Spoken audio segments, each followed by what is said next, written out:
Hiya, how are we doing?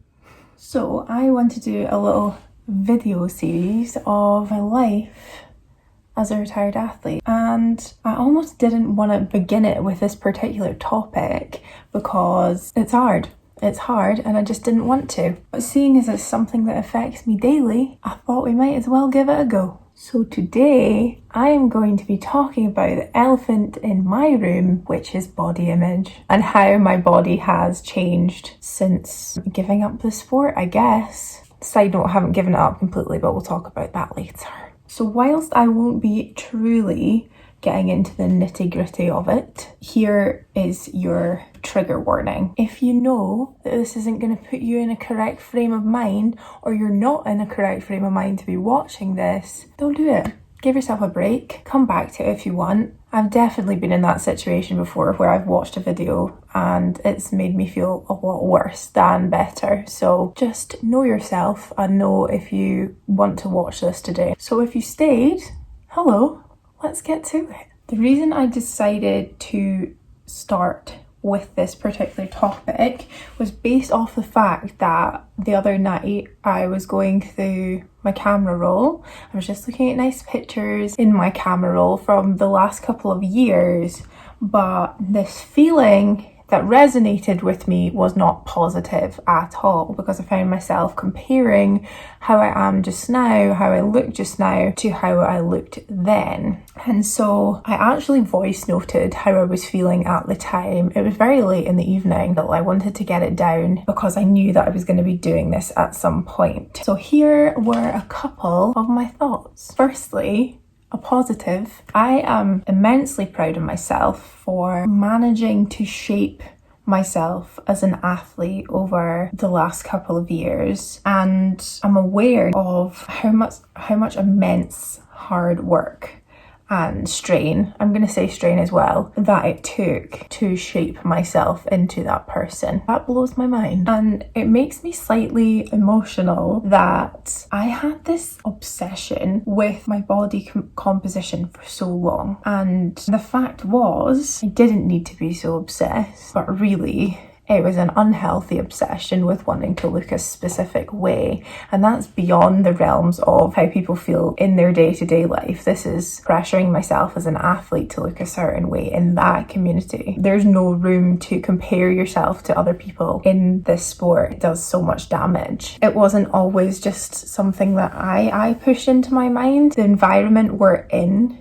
kind of pushes you in that direction, to think a certain way, to think you have to look a certain way. I don't think any point in my swimming career was I oversized, but there had been points in my career where it was suggested that I was. That's hard because performance is life. That's all I knew. That's all I wanted to do. Of hard work and training, but because I'd been used to doing it for so long, I just thought that was the way of life. So that's been a huge shock to the system, is seeing my body change because I'm not doing the same kind of intensity every single day anymore. But I just crave looking like that again, and it's going to take me a while to settle on that. One moment that stands out for me that was a real shocker when I was still training, and happened within the last 2 years. I went to the nurse. I get an injection every couple of months, and they do just a little general checkup while you're there as well, which involves taking your body mass. I stood on the scales. The nurse was like, okay, a bit light, and I was like, really? And she knew I was an athlete, and what stood out for me the most at that point in time was I was told I was not the correct shape at that point in time. It was suggested that I needed to move my body composition in a different direction.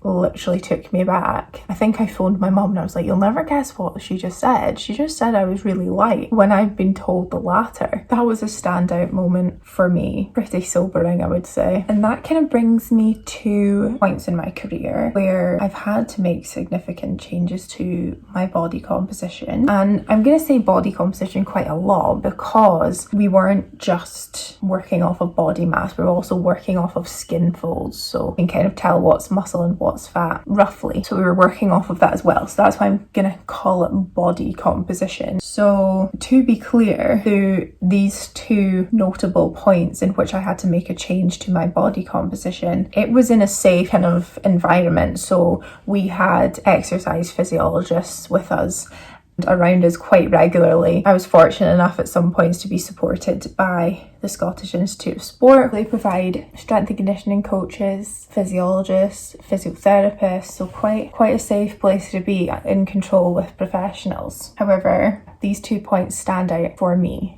And one was when I still stayed back in Aberdeen when I was training with my old club, and we knew we needed to make a change to my body composition in just probably to make me a bit quicker in general in the pool. It took a while. It took a few nutritionists to get to that point. And the one that really stuck with me is the nutritionist that let me stick to my favourite kind of foods, the foods I typically eat day in, day out, but we would modify it a bit, and that was so realistic for me, and so we achieved our goal. That was one instance where I had to make a change to my body composition. The second one was not so positive the whole time, and that was when I moved to Edinburgh and I spent a month working at the Fringe in a food van and had a great time. But when I came back to the new season, going into the 2018-2019 season, I wasn't in the right shape to be achieving anything significant. We had to make a change, but this was quite a dramatic change we were making.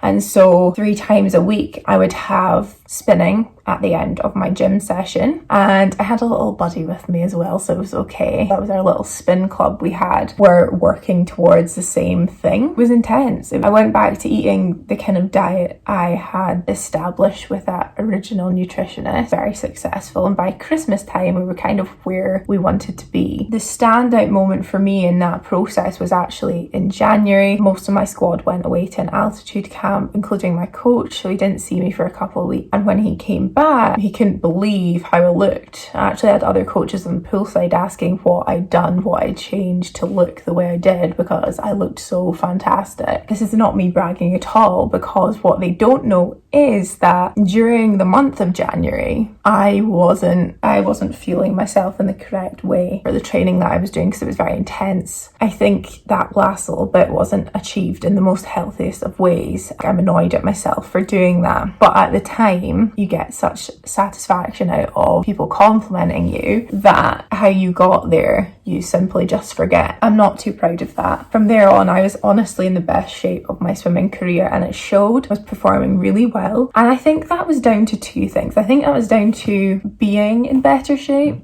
but also being in a much better mindset because of the shape I was in. So it paid dividends, but also wasn't achieved in the safest of ways. But if an outsider had seen how much change in my mass there was in such a short period of time, they would have definitely thought I had a problem. That was a dramatic change. So now I often compare myself to that person from 2018-2019 season, and it's hard. I've gone through and are still going through a global pandemic. We're in lockdown for a very long time. No one had access to gyms, swimming pools. Absolutely no one. Just simply didn't have the same intensity that we were used to every single day. So everyone changed a little bit, but it's been over 30 weeks since I've been in a swimming pool. But that kind of brings me on to the next thing. I don't have really an internal monologue. So recently, when I've been seeing myself in the mirror and comparing myself to pictures from before, I will literally just say how I'm feeling about myself right there and then. And when there's people around, I think they often feel the need to say, no, don't worry, you look great. Whilst that is lovely, thank you so much. You know, if you're one of those people, thank you for supporting me in that way. But I'm not doing it to receive that attention or receive a compliment as such. I'm just saying that because that's how I'm feeling about myself. And I feel like it's true. What anyone says doesn't affect that. It's just going to take me time to accept it. And so no matter what anyone says, it's going to take something to click in my mind to accept the way I look and to, don't worry about it. If you hear me say it, if you know me, don't worry about it. I'm not expecting anything back from that. I just want you to listen. Enough of that. What are my updates? What's going on? What are we going to be doing? Well, by the time that this is up, I will have had my first swim in a swimming pool in over 30 weeks. I'm very excited about that. And I'll also have been back in the gym as well. So I've got my gym membership back. It's going to be super weird not being in a performance gym and just kind of being with the general public. Another big thing, I've started running, and if any of my old coaches are watching this, yes, I did choose to run. At some point in my swimming career, I was told by a physiotherapist, very much jokingly, but also kind of very honestly, that I was good at running for like 15 meters and then I would just break down. And I don't know if he meant like physically, like technically or emotionally, but I think he was right on both fronts. Incredible. But it's something I felt in myself that I needed to do. Sure, of the industry that I'm gonna be going into or that I'm in, I feel like I need to be able to run. The other day I decided to do a 6k where it would be a kilometre run and a kilometre walk. So I'd alternate that until I got back home again, and it worked out pretty well. It's so well, in fact, that when I was on one of my kilometre walks, I bumped into an old friend.